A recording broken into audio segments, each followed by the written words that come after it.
Good evening, everyone. I am Aman and I am from India.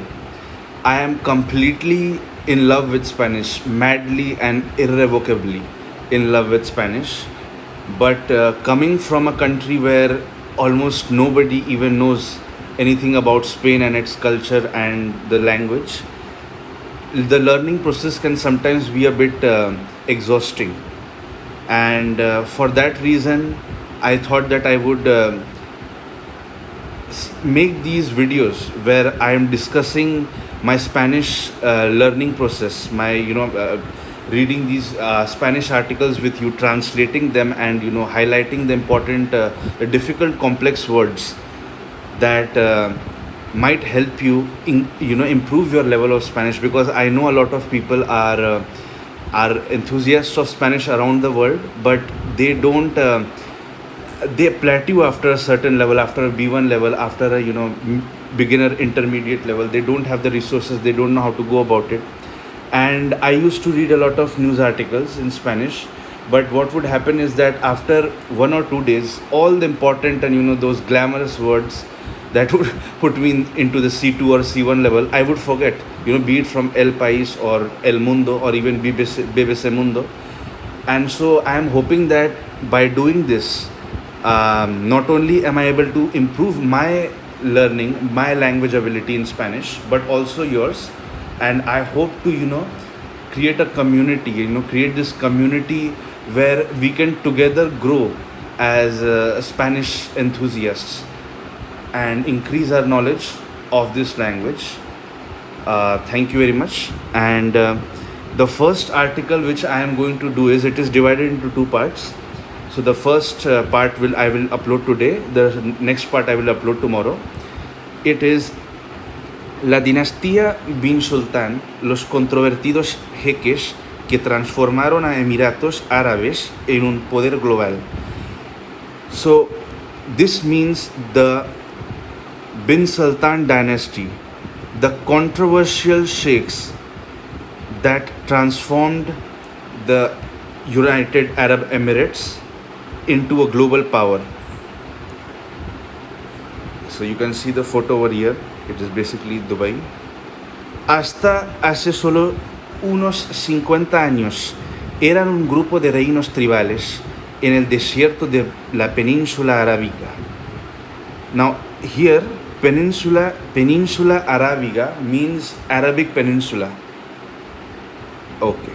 Medio siglo después, donde antes había zocos y carpas como casas, hay ciudades erizadas de rascacielos y autopistas de diseños galácticos. Half a century ago, okay, have I done this, just 50 years ago, hasta hace solo 50 años, just 50 years, only 50 years ago, they were a group of tribal fiefdoms, I would say, not kingdoms, in the desert of the Arabic Peninsula. Half a century later, where before there were bazaars and the houses shaped like tents, there are now cities that are bursting, I would say, they are like thorns. If you look from the sky, they would be like thorns and spikes of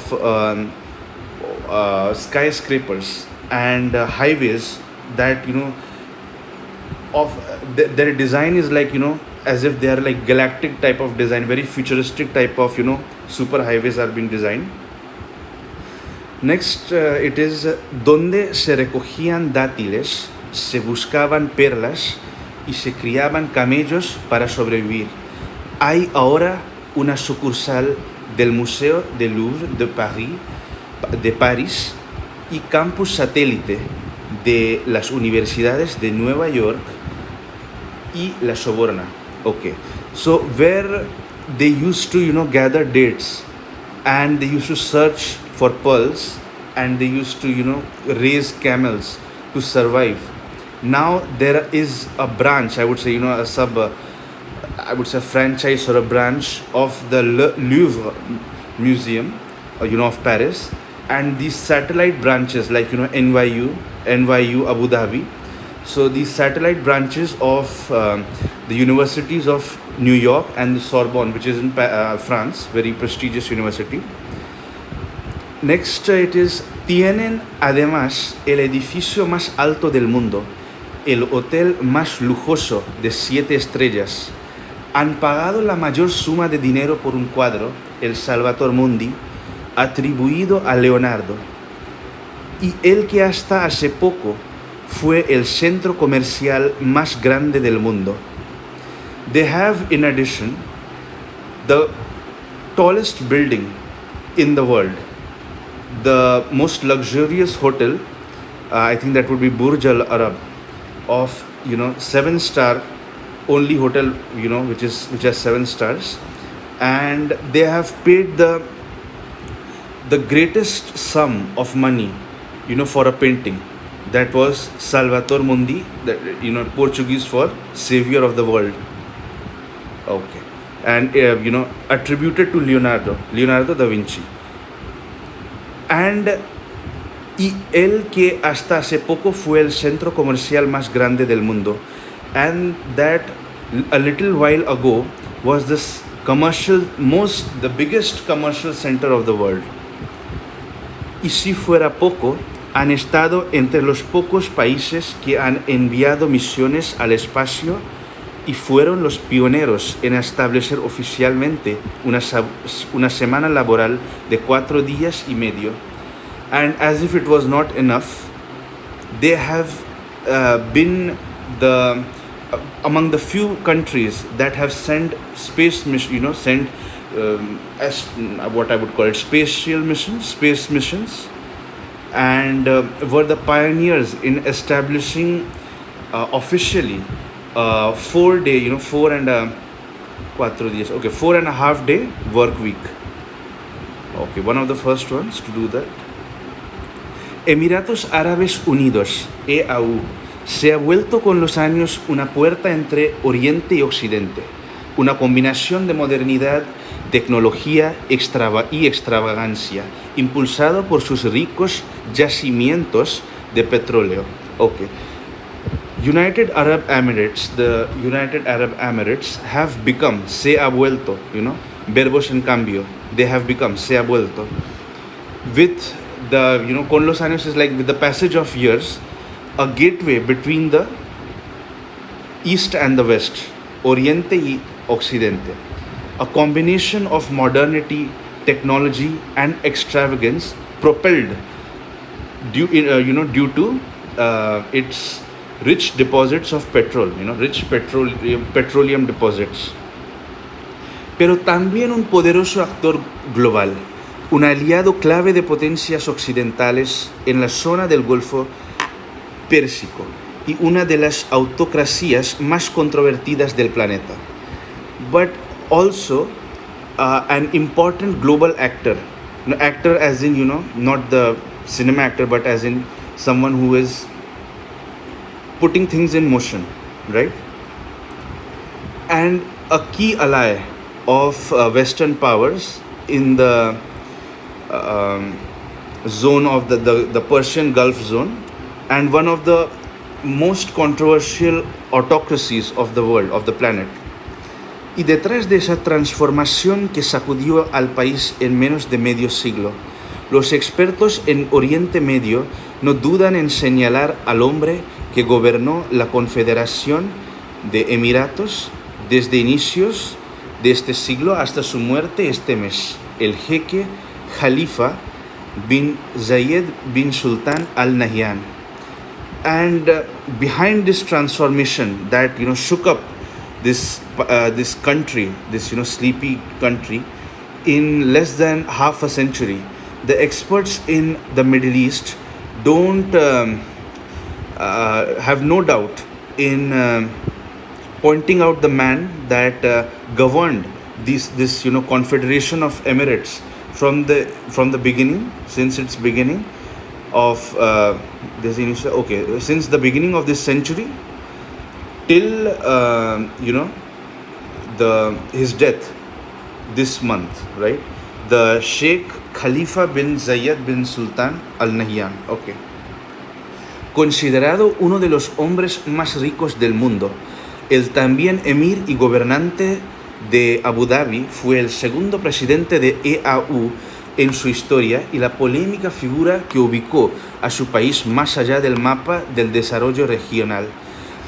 Considered one of the richest men of the world, he was both the emir, I would say in this situation it would be the emir and the leader, I would say the head, the authority of Abu Dhabi, was the second president of the UAE in its history, and the controversial figure that placed it, his country beyond the regional development map. Like, he placed it on the map, placed it on the globe for everyone to see, beyond a specific region in terms of development. Había estado lejano del ojo público desde 2014 tras un derrame cerebral, pero era una presencia cotidiana. Sus fotografías estaban en todas partes, adornando vestíbulo de hotel, oficinas del gobierno e incluso tiendas y restaurantes. He had been away from the public eye since 2014 after suffering suffering a brain hemorrhage, but he was a routine or a daily presence. His photographs were in all doquier, como everywhere, adorning adorning the lobbies or the foyers of hotels, offices of the government offices, and even stores and restaurants. Para sustituirlo en el cargo, fue anunciado sin mucha sorpresa el nombre de su medio hermano, Mohammed bin Zayed bin Sultan Al Nahyan, quien se cree que ha sido la cabeza pensante de la política exterior emiratí en la última década. To substitute him, to take his place, to take his post,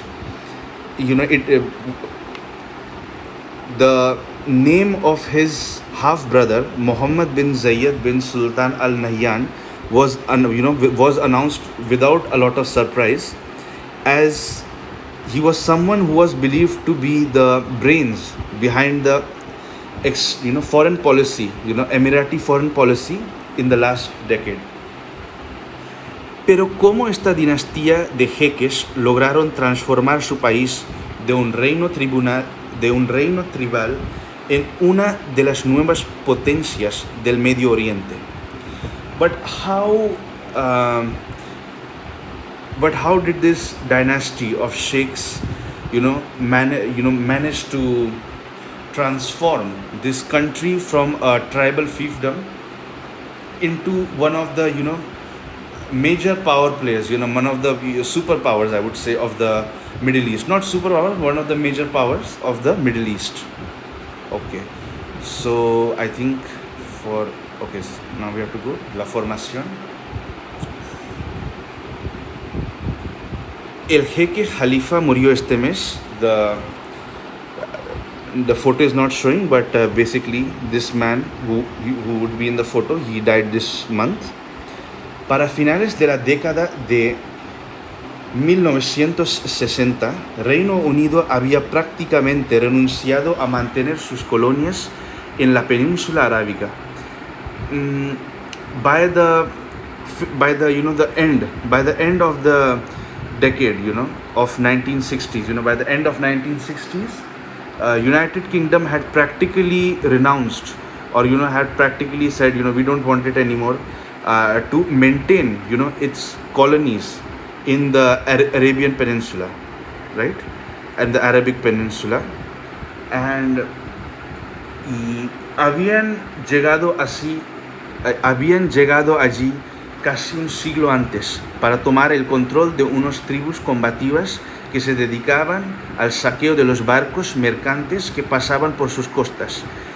They have arrived there almost 1 century before, almost a century before, to take control of some combative tribes that that focused, I would say, yo me dedico a los idiomas, no. So their job was basically to sack and plunder the ships, the merchant ships that used to pass for along their coasts.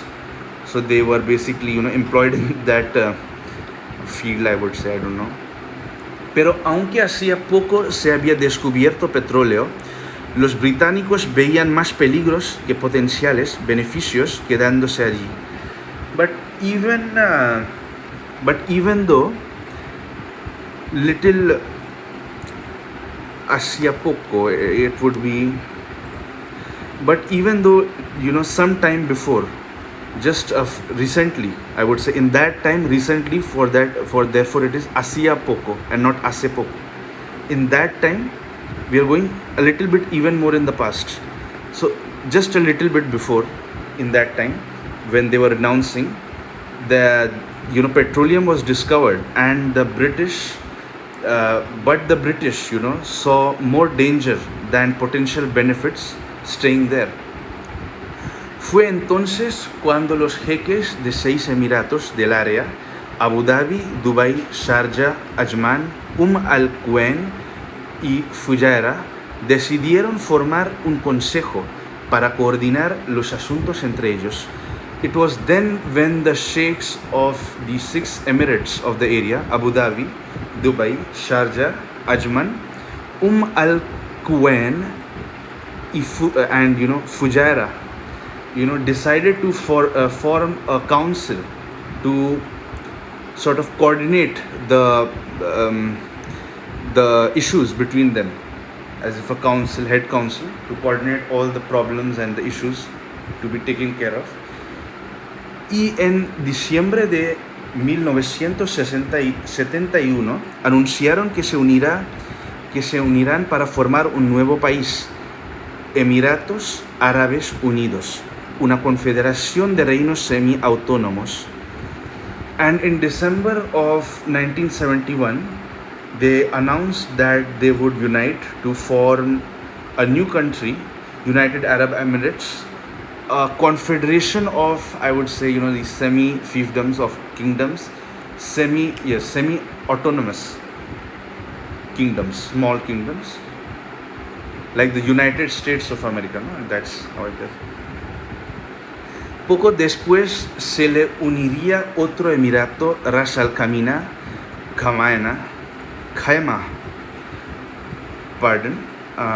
para dar forma al actual mapa de la nación del Golfo. Shortly afterwards, another emirate would unite with them, Ras Al Khaimah, to give form, to give form to the present map of, the Gulf nation. El entonces emir de Abu Dhabi, Zayed bin Sultan Al Nahyan, el padre de Khalifa y Mohammed, fue elegido su primer presidente, y gracias al petróleo descubierto poco antes, comenzó un extravagante proceso de crecimiento económico, poblacional y de riqueza interna. The then Emir of Abu Dhabi, Zayed bin Sultan Al Nahyan, the father of Khalifa and Muhammad, was elected its first president, the country's first president. And thanks to the petroleum discovered just recently in the past, he started an extravagant process of economic growth, economic, populational, and and internal wealth. The growth in these three ambits, he started this extravagant growth. And that is it. La creciente rivalidad entre dos monarquías que está haciendo. Okay, so this was the first part. We will do the second part tomorrow. If you have any suggestions to give me, I am most welcome.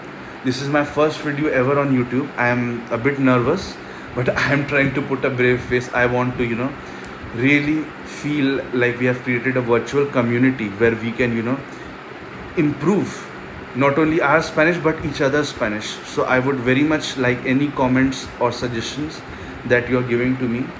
And that's it. I hope you have a great day. And poco a poco, golpe a golpe. This is the saying in Spanish, bit by bit and punch by punch. This is how we are going to, improve our Spanish. And this is the best way. After learning a lot, in time teaches you a lot. And this is my experience. So I hope you enjoyed this session. And any mistakes committed by me, any shorting, if I was short on something, I was not good enough in some areas, I hope I will slowly and steadily improve. So thank you very much, and have a great day or good night, depending on the time zone. Thank you very much.